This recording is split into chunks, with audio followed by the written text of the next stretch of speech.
Welcome back to yet another Sunday special edition on reading.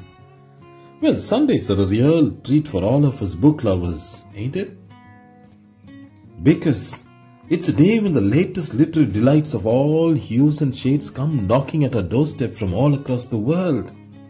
Today's magazine supplement with the Hindu newspaper has given book lovers one such exciting and lovely list of as many as 13 new books drawn from a range of genres, books that have been published quite recently. Out of these 13 books, 4 have been reviewed as well.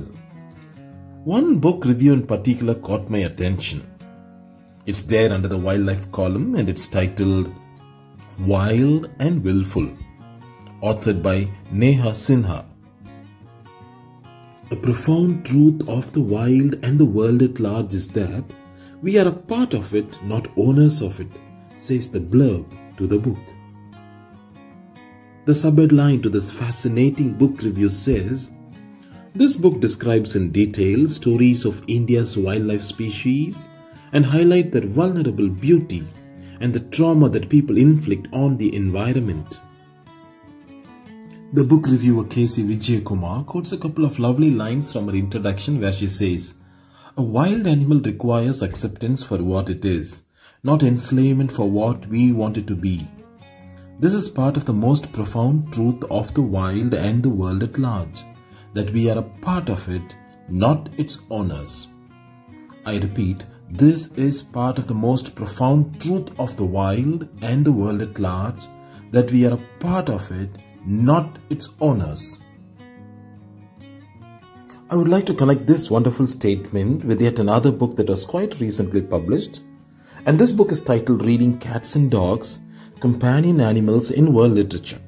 One of the editors of the book, Professor Scott Slovic, he observes that we need to achieve a meaningful reciprocity with these companion animals who share our lives. I repeat, we need to achieve a meaningful reciprocity with these companion animals who share our lives, he says.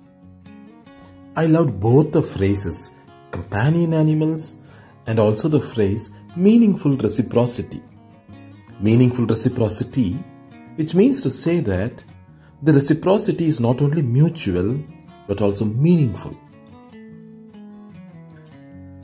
Professor Scott Slovic then says, you feel that you have some kind of relationship with animals that are really up to their own business.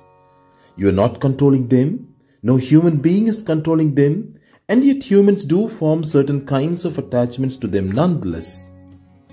Professor Slovic gave this wonderful observation as part of a virtual keynote address that he delivered quite recently at the Jayaraj Annabhagyam College for Women Periykulam in their unique international webinar on the theme Literary and Cultural Animal Studies. Deep ecologist John Seed also has similar thoughts on the subject. He says, when humans investigate and see through their layers of anthropocentric self-cherishing, a most profound change in consciousness begins to take place. A most profound change in consciousness begins to take place. And what is this most profound change in consciousness? In the last line he says, I am protecting the rainforest develops too. I am part of the rainforest protecting myself. I repeat, I am protecting the rainforest develops too. I am part of the rainforest protecting myself. To Arne Næss, the Norwegian philosopher who coined the term deep ecology, this awareness is called the ecological self. Only as long as you work within a narrower concept of self, all your environmentally responsible behavior becomes something like a doing good for the other. The ecological self is then a transcending of the individuated egoic self. I repeat, the ecological self is then a transcending of the individuated egoic self. From Neha Sinha and Scott Slovic and John Seed and Arne Næss, let's now move on to J. Krishnamurthy's thoughts also on the subject. Krishnamurthy calls this anthropocentric cherishing as the problem of fragmentation and compartmentalization. This is because of our inability to see relationships and interconnectedness. He observes, I repeat, this is because of our inability to see relationships and interconnectedness. He adds to say that we are all brains and no heart. We are all brains and no heart. What then should be the purpose of education? J. Krishnamurti says, the highest function of education is to bring about an integrated individual who is capable of dealing with life as a whole. An integrated individual who is capable of dealing with life as a whole.